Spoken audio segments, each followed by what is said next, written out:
Hola, reciban un cordial saludo en nombre del equipo del Instituto Nacional de Pastoral IMPAS de Venezuela.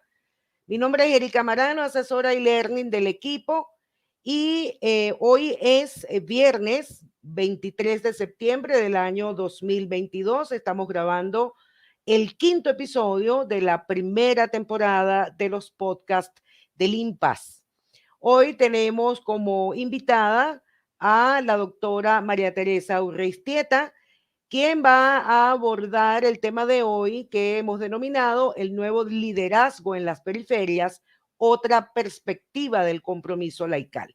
Nuestra invitada va a ser entrevistada por Jacqueline Renard, quien es la coordinadora académica del Instituto Nacional de Pastoral. Bienvenida, doctora Urreistieta, bienvenida, Jacqueline. Los micrófonos son de ustedes. Adelante. Muchas gracias, buenas tardes a todos. Bueno, permítame primero presentar, pues hoy tenemos invitada pues a la doctora María Teresa Urreistieta. Ella es doctora en psicología social, dedicada pues a la psicología política, profesora e investigadora de la Universidad Simón Bolívar, activista en defensa de los derechos humanos. Ok, doctora, en el último tiempo hemos estado escuchando con cierta frecuencia de estos nuevos liderazgos que están emergiendo en las periferias, que ciertamente podrían ser vitales, fundamentales para nuestro país en el futuro. Pero creo que antes de comenzar a tratar el tema, es de vital importancia que podamos definir lo que son las periferias, que ciertamente puede ser un término muy amplio. Entonces, ¿de qué periferia estamos hablando? Bueno, el término periferia se ha tratado de diferentes puntos de vista, como las ciencias sociales, las ciencias políticas, la geopolítica. Y el Papa Francisco, en la exhortación, la primera exhortación, cuando definía el papel de la iglesia en el mundo actual, nos hablaba de una iglesia en salida hacia las periferias, pero para ser periferia, y desde la periferia transformar el mundo. ¿De qué periferia estamos hablando? Bueno, desde la ciencia política hay una teoría por ahí en los años 70, Sistema Mundo, que está vinculada con una teoría que tiene que ver con los países centro-periferia, es decir, países industrializados y desarrollados, cómo se vinculan con los países de la periferia menos desarrollados, menos industrializados y que dependen de sus propios recursos, y siempre destacando las relaciones asimétricas, tensionales. Desde el punto de vista de la ciencia política, desde el punto de vista de la ciencia política y la geopolítica. Desde el punto de vista de la psicología política, el lugar de las periferias es el lugar de los que no deciden, de los que no tienen acceso a la toma de decisiones y puedan controlar su vida, definirla para que sea una vida digna de vivir. Desde el punto de vista, en términos sociológicos, las periferias es el lugar de los excluidos, de los irrelevantes para el sistema, de los descartados, de los desposeídos. Y desde el punto de vista espiritual de la fe, podemos decir que el lugar de las periferias, que es a lo que realmente se refiere el Papa, ir más allá de estos términos sociopolíticos, geopolíticos, se refiere a aquellos lugares de la existencia y de la condición humana en donde falta la luz de los evangelios, donde el lugar de las periferias es aquel lugar de la misión de la iglesia para transformar el mundo desde la periferia, hacerse periferia con el pueblo, decía en su exhortación, para desde ahí poder transformar el mundo. Entonces, digamos que en términos concretos y de la experiencia, la periferia tiene que ver con los lugares donde nace, se reproduce y existe el sufrimiento humano. Donde está el sufrimiento humano, eso es una periferia. Y cuando hablamos de periferia también, periferia no es un concepto abstracto, solo, aislado. Siempre tiene relación con un centro. Y ese centro también hay que interpretarlo, porque cuando una institución o una fuerza o un poder o una influencia se definen como centro, es que generan sus propias periferias. Entonces, interpelar por qué el centro, los países centro tienen sus periferias, es también, podríamos pensar que en la iglesia, ¿por qué la iglesia tiene que salir a las periferias para convertirse en periferia y poder transformar el mundo? Esos son, digamos, dilemas, interrogantes interesantísimos para no concebir solo la periferia apartada o desarticulada de su relación con un centro. ¿Y qué clase de centro genera estas periferias? Sería bueno e interesante poder conversar sobre eso. Sí, bueno, usted mencionó la Evangelii Gaudium, que ciertamente fue la primera exhortación apostólica del Papa Francisco. Y el tema que estamos hoy tratando particularmente es este liderazgo que emerge como una perspectiva de compromiso laical. Y en esa Evangelii Gaudium, él nos decía que el laico debía aprender a sentirse pueblo.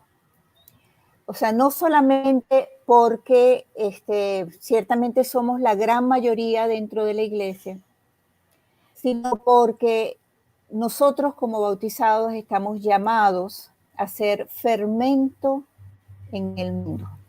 Fermento obviamente de evangelio en el mundo, ¿no? Y cuando uno piensa en el laico, digamos que su desempeño natural, pues uno puede decir, bueno, es la familia, es la política, es la cultura, es el trabajo.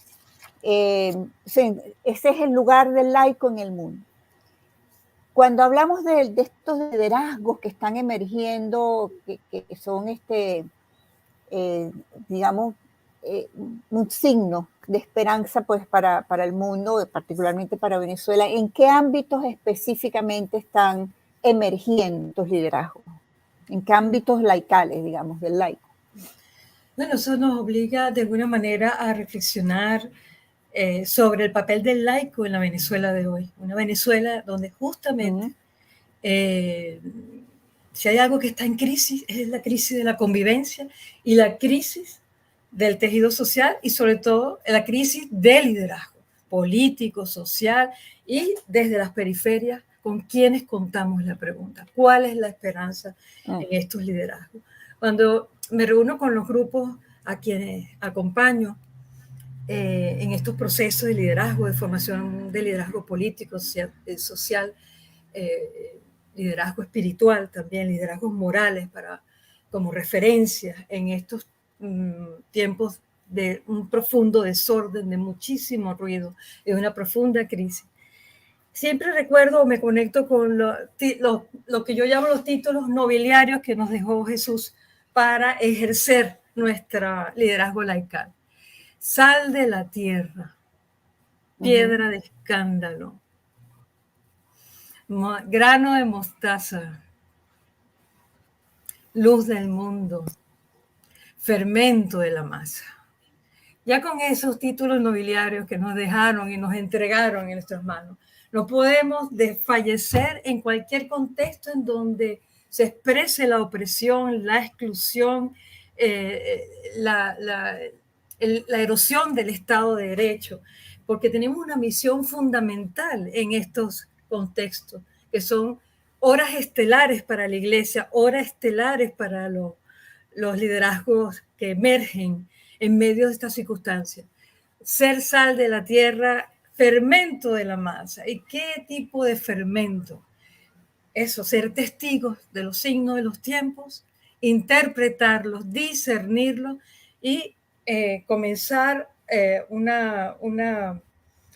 accionar, un actuar profético, un actuar audaz para transformar lo que no nos gusta, para transformar estas dramáticas condiciones de vida en lo que la inmensa mayoría está sumergida.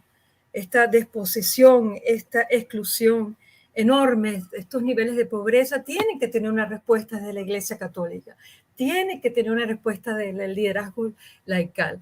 Y me he conseguido en los últimos 2 años una cantidad de cristianos y no cristianos, de activistas sociales, involucrados con procesos de transformación, procesos de construcción de paz, proceso de reparación del tejido social, tratando de darle frente a las lógicas de la sobrevivencia, a la lógica de la conveniencia, tratando de imponer o de recrear las lógicas de la convivencia, de manera que de alguna manera esa iglesia en salida pueda aspirar a aquel viejo sueño de San Pablo, que todos seamos uno, y uno en nuestro centro, que es Cristo, ¿no? En la luz de los evangelios.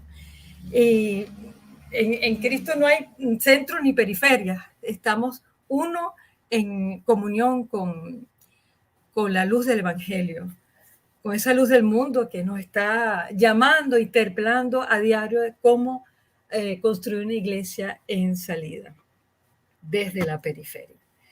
En estos liderazgos estamos viendo iniciativas ciudadanas interesantísimas de promoción y organización popular, de organización y participación social, echando a andar procesos de democratización, de procesos de justicia, de búsqueda de la verdad, de la justicia, de las memorias, para poder encontrarnos en un espacio de entendimiento, de diálogo, que justo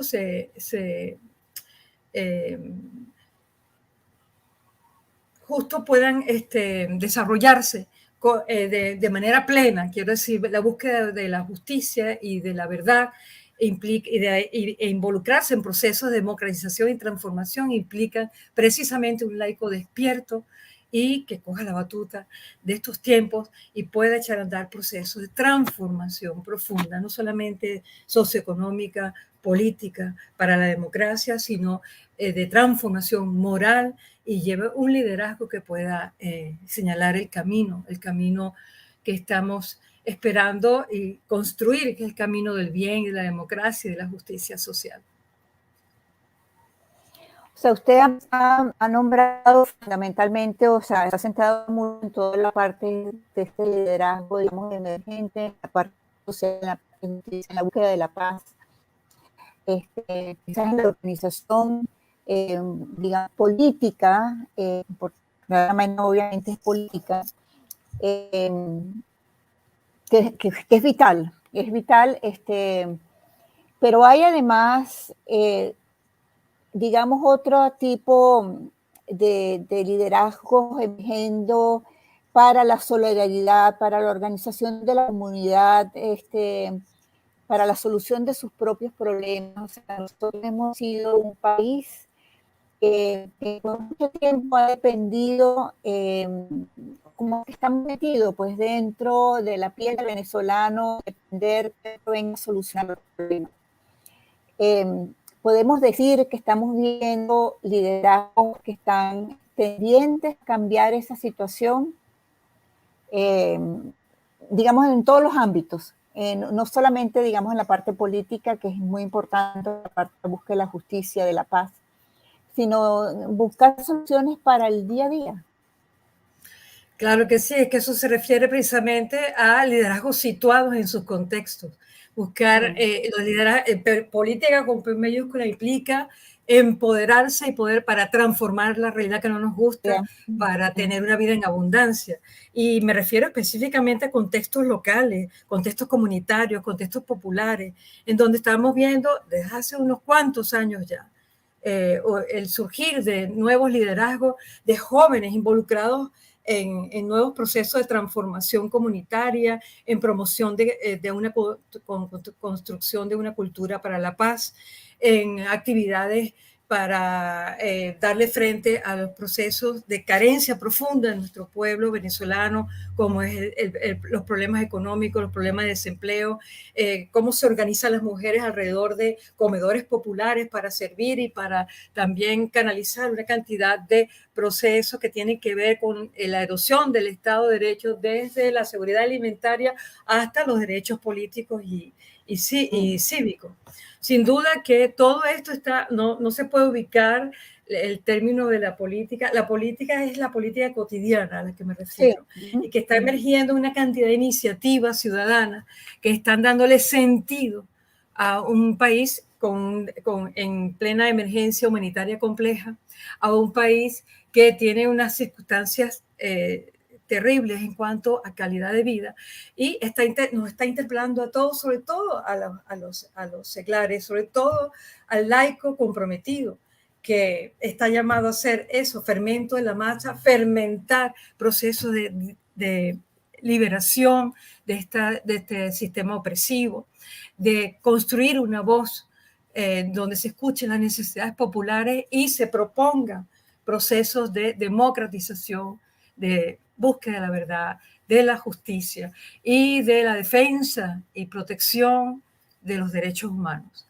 En eso hay muchísimos laicos comprometidos y es un mandato cristiano construir una referencia moral para moralizar desde las periferias en los valores que puedan empoderarnos, de los valores que nos puedan dar un sentido de servicio, un sentido de solidaridad, un sentido de emancipación de estas circunstancias de opresión que estamos viviendo en Venezuela. Y en ese sentido nos interpela toda la iglesia, nosotros que somos iglesias todos, nos interpela para echar a andar estos procesos de transformación y cambio que necesita el país. Sí, bueno, siempre que hablamos de cambios, estamos hablando que necesariamente todo tiene que pasar por una conversión de una mentalidad, ¿no?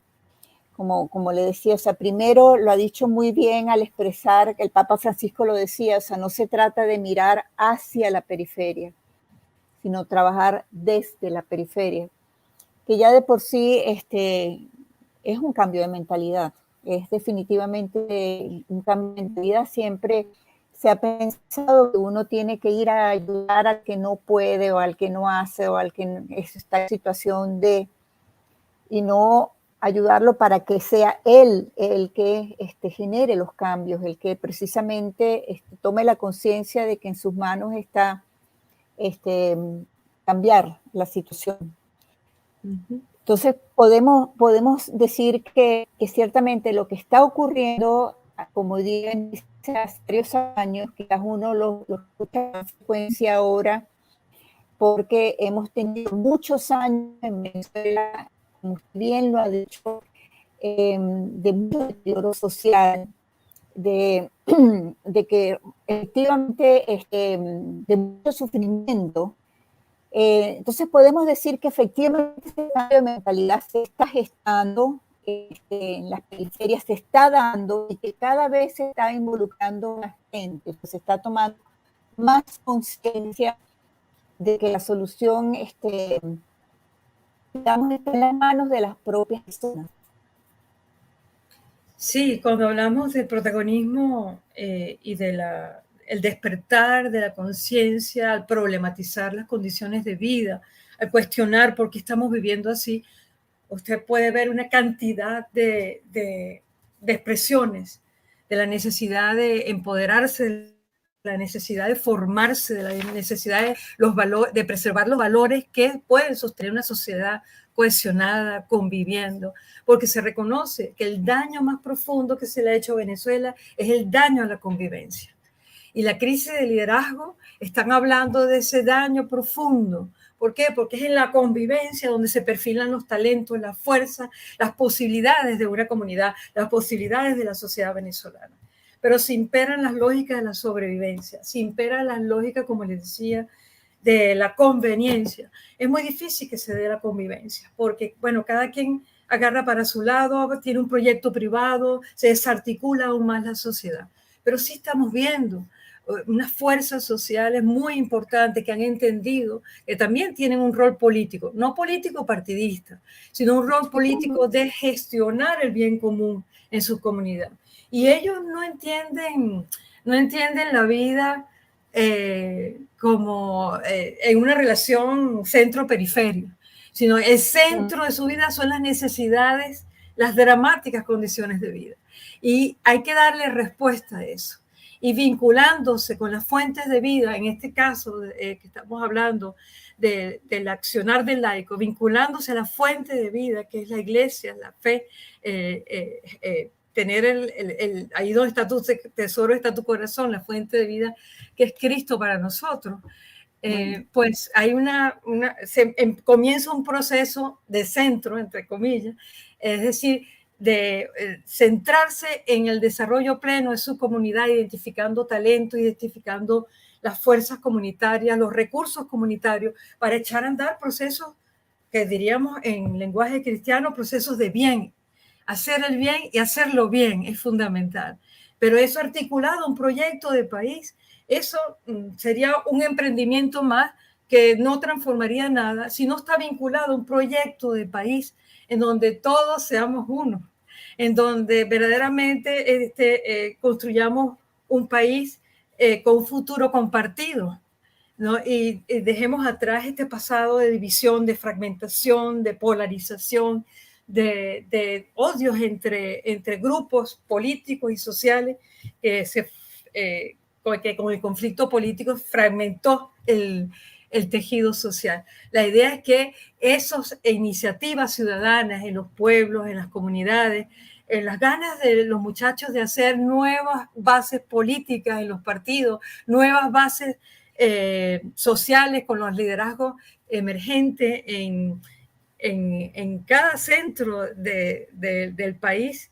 Y cuando me refiero en cada centro, es los centros de comunitarios donde vive la gente alrededor de su consejo municipal, que es, digamos, la fuente más cercana, la fuente de poder y de toma de decisiones más cercana al ciudadano. Es fundamental que conozcamos nuestros derechos, es fundamental que busquemos el sentido que tiene en este momento vivir en Venezuela, donde quiera que nos hallemos, para que a esa iniciativa ciudadana pueda articularse un proyecto de país y a un sentido y al sentido que tiene ser cristiano en medio de esta circunstancia tan oscura, en medio de un inmenso desorden y que espera por la construcción de un camino, la apertura de una posibilidad de convivencia que no está lejos de nuestras manos, sino hay que poner voluntad, hay que interpelar todos los centros y todas las periferias para poder transformar esos espacios de convivencia y que se conviertan en un preproyecto de democracia, en un preproyecto de convivencia, en un preproyecto y un proyecto de solidaridad. Eso es lo que estamos viendo en el país, a pesar de las condiciones terribles en que las mayorías están viviendo. Están emergiendo iniciativas extraordinarias de transformación, de empoderamiento de la mujer, de protección de los derechos del niño, niña y adolescente, del problema del desempleo en los jóvenes, el problema. Y en todas esas reflexiones, la verdad, lo más interesante es escuchar a los jóvenes decir que tienen atrasado el futuro. Y eso nos interpela a todos. Es decir, hacer presente en este momento con quiénes y con qué contamos es clave para el laico. Porque la primera respuesta es, debería ser, cuentan conmigo. Precisamente por aquello de que somos fermento de la masa o pretendemos ser fermento de la masa, es empujando precisamente estos procesos de bien, de transformación y de empoderamiento.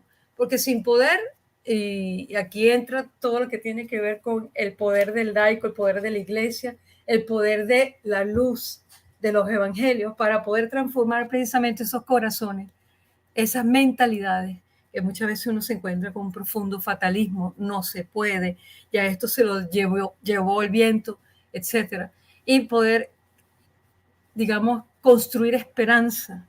Y la esperanza es asumir un cambio, una transformación en donde todos quepamos y podamos ser protagonistas de nuestra propia vida, de nuestro propio destino. Sí, es que, bueno, de lo que ha dicho, hay dos cosas que creo que, bueno, no, muchas cosas ha dicho que son muy importantes, pero primero habló de un proyecto de país que, bueno, ciertamente yo no lo siento que lo tenemos, no hay que construir un proyecto de país donde efectivamente todos podamos primero caber, porque ciertamente una de las cosas que nos ha traído pues este problema que comienza político, pero que digamos, se ha permeado a todas las áreas de la sociedad en Venezuela, es esta división, es sentir que unos sí, pero otros no. No solamente el que estaba excluido por naturaleza, que se pueda sentir excluido, sino que también muchos los excluimos, no tienen cabida, pues simplemente, ¿no? Entonces, ¿cómo llegar a construir ese proyecto de país utilizando de alguna manera pues estas experiencias que yo las encuentro muy hermosas, que están surgiendo precisamente en este momento de tanto fraccionamiento en nuestro país?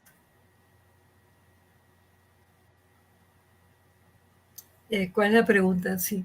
¿Cuál es la inquietud? O sea, ¿cómo lo podemos lograr? ¿Cómo lo podemos lograr? Poder construir este proyecto de país, ese sentirnos todos uno, que sí podemos, partiendo de esas experiencias, que son experiencias naturalmente surgen porque hay muchas necesidades que ellos se tienen que cubrir y que no hay respuesta por parte de los entes que naturalmente tendrían que dar la respuesta. ¿Cómo podemos hacer? Claro, por eso, o sea, porque, y también usted mencionaba, o sea, la política normalmente la entendemos desde el punto de vista de un partido de gobierno o de una ideología, cuando realmente pocos entendemos esa lucha por el bien común, o sea, por ese obtener el bien común. ¿Cómo hacer para que estos liderazgos puedan ser una realidad para un país que lo necesita? No solamente que se quede. Sí, no le escucho bien, al final no le pude escuchar bien, disculpe, por eso que se ha interrumpido un poco, pero ¿cómo cabemos todos en un país dividido, polarizado, fragmentado? Es imposible. Entonces, el reto, el desafío es crear espacios de encuentro, de reconocimiento de las diferencias, de diálogo con aquellos que creen en la democracia y un país para todos, como forma de convivencia, como forma de compartir ese futuro. La necesidad de reconocer la diferencia como riqueza, no como impedimento y obstáculos para imponer mi verdad, mi ideología, mi mirada. Si hay una riqueza en la democracia, ya hablando en términos democráticos, es la diversidad de opciones para escoger o votar por un partido, un liderazgo o una propuesta o una ordenanza. La riqueza, la diversidad es la verdadera riqueza de la democracia. El pensamiento único, la imposición, el autoritarismo, la tentación totalitaria es lo que empobrece y reduce las posibilidades de una sociedad a su mínima expresión. Entonces, ¿cómo empezamos? Hace mucho tiempo que estamos trabajando y muchos líderes en el país están generando espacios de encuentro, generando espacios de convivencia, escuelas de formación sociopolítica para entender cómo se gestiona el bien común y construyamos una sociedad más armónica, más con un enfoque de cultura de paz. Y paz no pasiva, la paz nunca es pasiva, es tremendamente cuestionadora, es más difícil construir y mantener la paz que la guerra, la división y la fragmentación, la polarización. Es muy difícil construir la paz. Y por eso, pero es el gran tesoro de la democracia como resultado de la justicia, la verdad, el proceso de reparación social, de la memoria histórica para que nunca más el mal se imponga sobre el bien. Todos esos son los ideales, pero hay que ir hacia allá como las grandes utopías transformadoras. Y lo importante es que el laico se siente interpelado para liderar, conducir, acompañar, apostar audazmente procesos de cambios hacia una sociedad mucho más digna, mucho más humana, mucho más armoniosa, construyendo paz permanentemente y cuidándola, recuperando y restituyendo, en el caso de Venezuela, la institucionalidad, el Estado de Derecho, la justicia que tanta falta nos hace, para poder decir estamos en un país diverso, pero vamos todos juntos, articulados, en un proyecto que esté a la altura de todos los seres humanos, que esté a la altura de cada venezolano. No lo tenemos, no, pero necesitamos ir hacia allá, porque el país está paralizado en muchas de sus áreas vitales y fundamentales. En la educación, por ejemplo, en el estado de la salud y todo lo que ya a diario conocemos y padecemos los venezolanos. Ciertamente, bueno, es que construir la paz, no puede haber paz si no hay justicia, ¿no? El Papa Juan Pablo II lo decía, o sea, no puede haber paz si no hay justicia social, y ciertamente, o sea, más bien es extraordinario que no, digamos que todavía hay una paz aparente, ¿no? Porque realmente el nivel de injusticia en Venezuela llegaba a veces a unos niveles dramáticos, ¿no? Sí, dramáticos.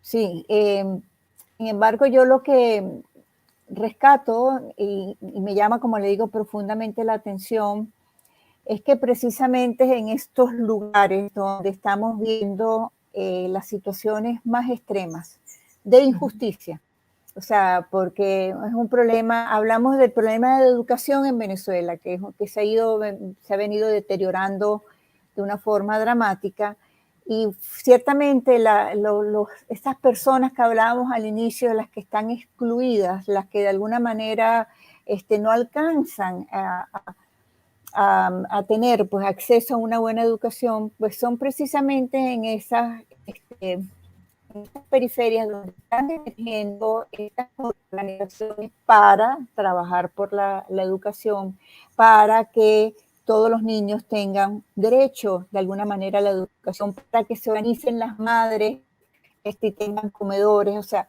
por eso que yo particularmente siento que son como signos. El Papa Francisco mucho habla de poder leer los signos, ¿no? Signos de esperanza, pues, de luz que se están dando en esa zona donde precisamente hay más necesidad de que se den, ¿no? En una Venezuela como la que tenemos, yo creo que hay dos compromisos fundamentales del laico: cuidar la esperanza y cuidar la libertad. ¿Qué significa cuidar la esperanza? Ser signo de esperanza. Ser la buena noticia cada vez que entramos a una comunidad o un grupo nos llama para un taller de formación, para acompañarlo en ciertos procesos. Llevarles la buena nueva en medio de una circunstancia con pocas luces, para salir de este atolladero y de este conflicto político que ya tiene ya más de 20 años.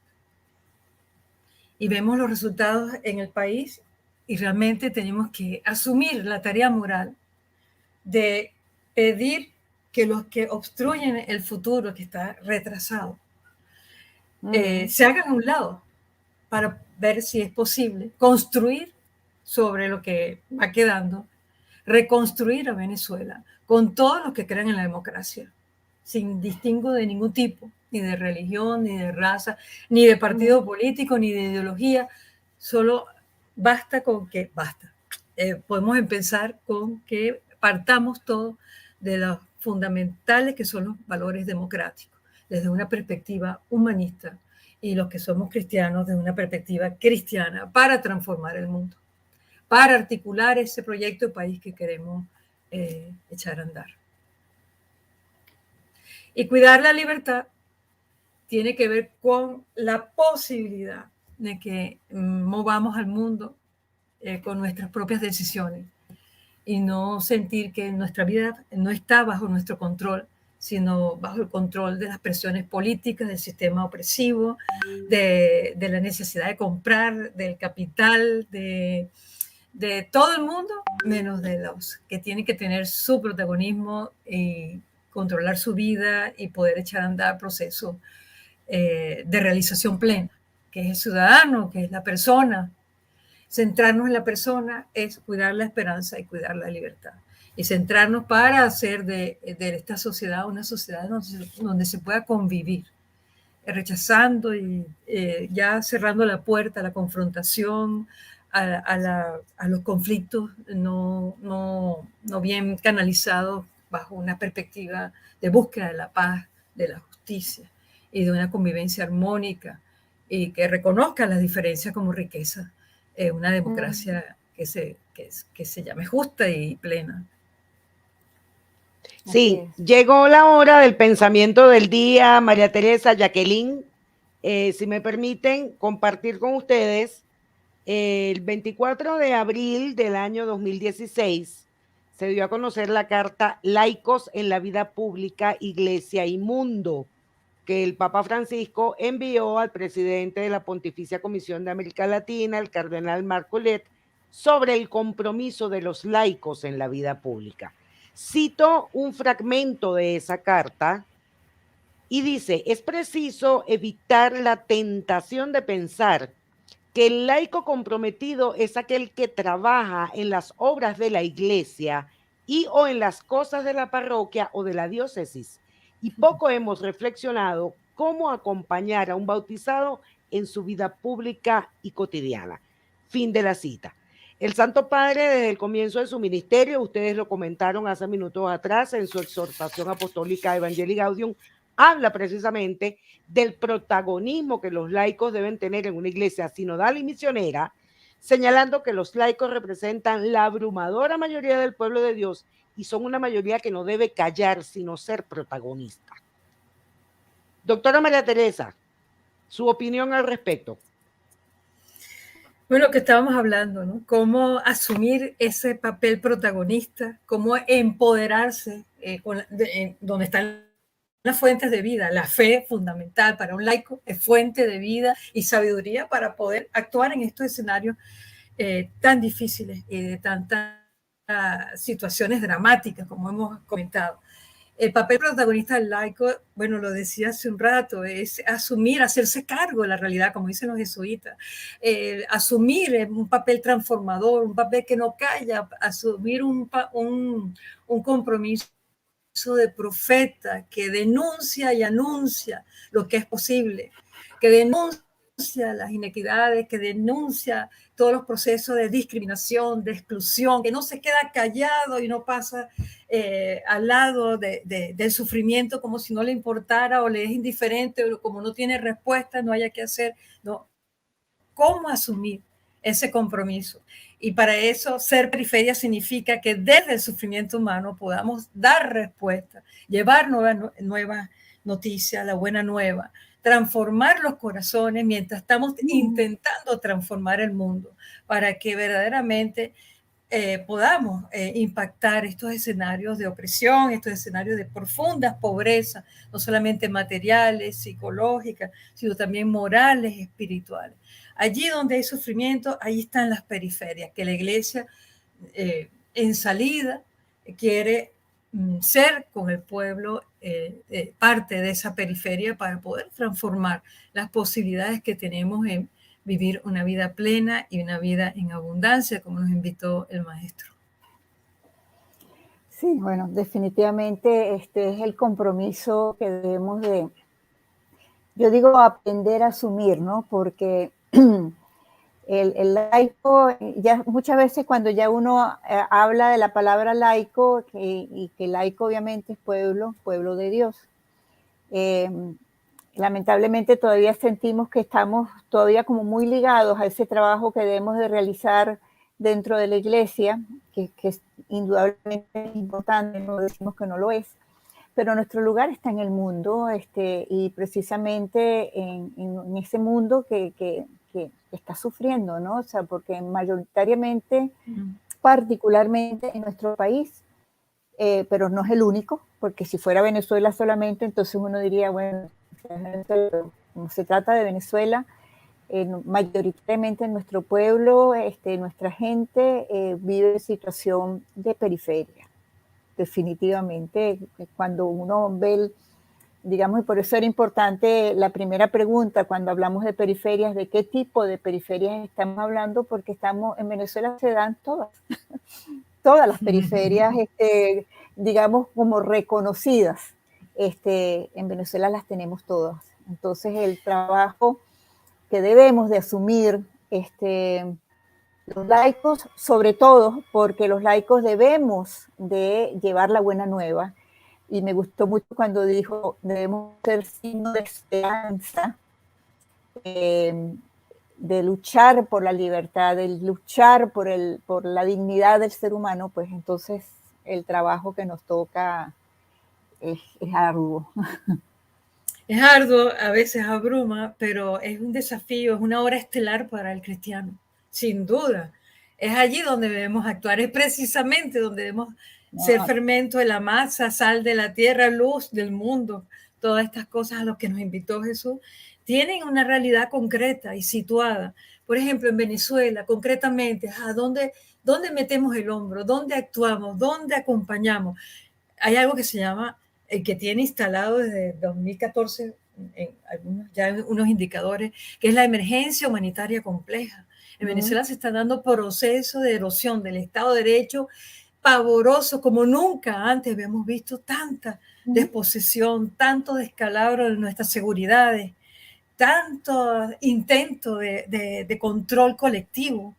Es allí donde debemos alzar la voz, cuidándonos, formándonos para ver cómo se actúa bajo un sistema que no es democrático, pero intentando y apostando a esa denuncia y anuncio de las posibilidades que tenemos para transformar y evangelizar, dar esperanza, construir libertad, cuidar la libertad. Porque si no nos vamos rindiendo poco a poco, vamos dejando en el camino nuestras funciones vitales, nuestras posibilidades de una vida plena y nos acostumbramos a ello. Alguien ya está hablando de la paz de los derrotados y la paz y la derrota no comulgan muy bien en cuanto a vida plena y democracia se refiere. La paz que queremos construir no es la de los derrotados que se restringe a la dominación, sino es una paz que transforme los corazones y vaya transformando Venezuela, articulando este proyecto de país en donde quepamos todos, ya lo estábamos mencionando, y que puede ser un principio de liberación, emancipación de aquello que nos oprime, nos somete o nos esclaviza, que en cristianos podríamos decir en aquellos pecados de omisión y de comisión que no estamos viendo muchas veces y que están haciendo su función al sistema político actual.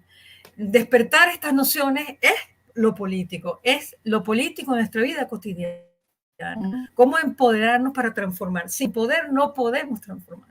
Entonces, ¿cómo tener acceso a la toma de decisiones? ¿Cómo empoderar a las mujeres? ¿Cómo empoderar a los campesinos? ¿Cómo empoderar a los sindicalistas? ¿Cómo empoderar a los obreros? ¿Cómo empoderar a los maestros, a las enfermeras, a los últimos, a los irrelevantes para el sistema? Ese es el desafío de la iglesia en salida. Por lo menos como yo lo entiendo. Por lo menos como yo lo entiendo, y pues podemos discutir esto veces, y claro que sí, es muy rico y muy sugerente todos estos temas.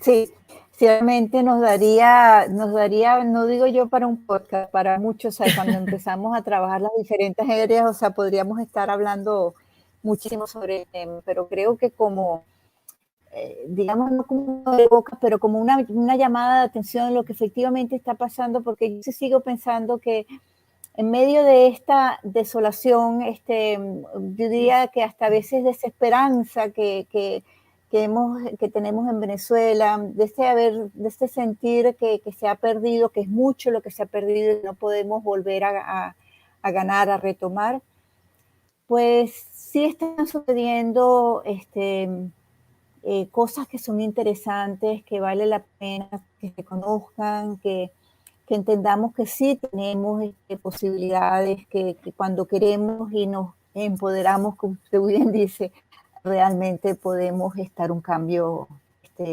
no solo para las comunidades en las cuales vivimos, sino hasta para el país, ¿no? Sí. Mire, cuando un joven te dice en un taller o una reunión, yo no tengo futuro, estoy decepcionado de los políticos, de la política, de los líderes de este país, todo lo ve negativo, oscuro, desesperanzado. Eso tiene que interpelarnos a todos los demócratas, a todos los cristianos y a todos los que alzamos la voz y queremos construir un mundo nuevo, un mundo distinto, ya para las generaciones que vienen. Eso da dolor, eso indica que tenemos el futuro retrasado, muy retrasado. Y lo tenemos que hacer presente. ¿Cómo? Empezando con espacios de encuentro, con despolarizando la sociedad, moralizando de nuevo a todos en una corriente de valores democráticos, de valores humanistas, de valores cristianos para los cristianos, y humanistas para los que crean o no crean, y que haya una confluencia de miradas diversas y de riqueza para poder construir ese país que todos anhelamos. De espaldas no lo vamos a hacer nunca, con odio mucho menos, con división y polarización ni hablar. Ya está demostrado que lo que echamos a andar, hay dos tipos de cambio: cambio social constructivo o cambio social destructivo. ¿Qué está imponiéndose en Venezuela? ¿Qué clase de transformación estamos llevando a cabo? Pues no, hay mucha parálisis, un inmenso desorden que tenemos que empezar a poner las cosas en su lugar. Y lo primero es identificando líderes, formando a la juventud para que asuma su destino, para que asuma las riendas del país. ¿Eso es un proceso largo? Sí, es fascinante también. Y es que las cosas que crecen tiene que ver con una siembra cotidiana de poquito a poquito, sobre todo en valores que empoderen y no valores que alienen o sustituyan la capacidad de pensar y de transformar del ser humano. Bueno, profesora, de verdad, muchísimas gracias por este tiempo que hemos podido pues compartir estas ideas. Pues esperemos que pueda ser pues el abrir el interés y que podamos quizás en un futuro tocar otros temas, pero ciertamente es el gran desafío de nuestro país. Muchas gracias por la invitación. Muchas gracias a todos los que están escuchando y viendo este podcast. Y bueno, que sea fruto para que genere un árbol hermoso, lleno de flores y mucho fruto. Así es. Así es. Gracias, María Teresa Urrestieta. Gracias, Jacqueline Renard, por la entrevista. Muchísimas gracias a ambas. Gracias a nuestra audiencia. Nuestro próximo episodio en el mes de octubre. Solo nos resta pues invitarlos a visitar nuestras redes sociales. Estamos en Instagram, Twitter, Facebook, Telegram y Spotify como Impas Venezuela o como Impas de Venezuela. También los invitamos a suscribirse en el canal YouTube Impas Venezuela y a visitar la página web impasvenezuela.mocelo.site. Gracias a todos por acompañarnos. Los invitamos a estar pendientes de nuestro próximo episodio y hasta pronto. Muchas gracias a todos. Gracias por la invitación. Hasta la próxima.